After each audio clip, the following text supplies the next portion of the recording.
নমস্কার, আমি রেবা আপনাদের সঙ্গে আবার একটি নতুন রেসিপি নিয়ে এসেছি। সেটা হচ্ছে ভেন্ডির তরকারি। সেটাই আজ আপনাদের সঙ্গে শেয়ার করব। ভেন্ডির তরকারি বানানোর জন্য আমি এখানে নিয়েছি ভেন্ডি, ঢেঁড়স, এখানে নিয়েছি আলু, টমেটো আর পেঁয়াজ।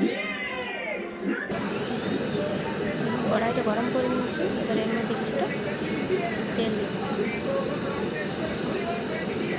তেলটা ভালো করে গরম হয়ে গেছে, এগুলো ভেজে নিতে হবে।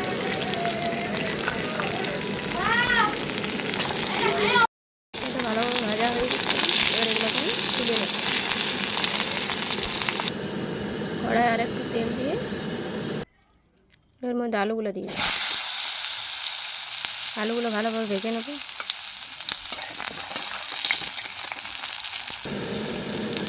আলুগুলো কিন্তু ভাজা ভাজা হয়ে গেছে, এবার এর মধ্যে আমি পেঁয়াজগুলো দিয়ে দিই।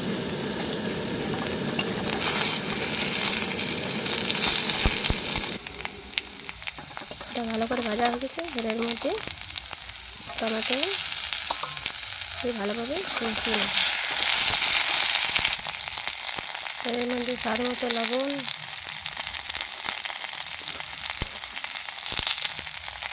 আর 1 চামচ হলুদ গুঁড়ো,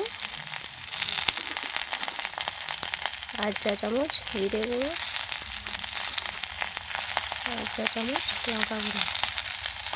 এর ভালোভাবে মিশিয়ে নেব।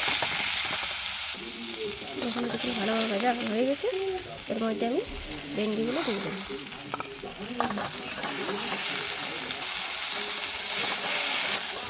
ভালোভাবে মেশানো হয়ে গেছে, এর মধ্যে আমি কিছুটা জল দিয়ে দেবো। জল দিয়ে দিচ্ছি, এবার এটাকে আমি চাপা দিয়ে 10 মিনিট রান্না করব। ঢাকাটা খুলে দেখুন তরকারিটা হয়ে গেছে।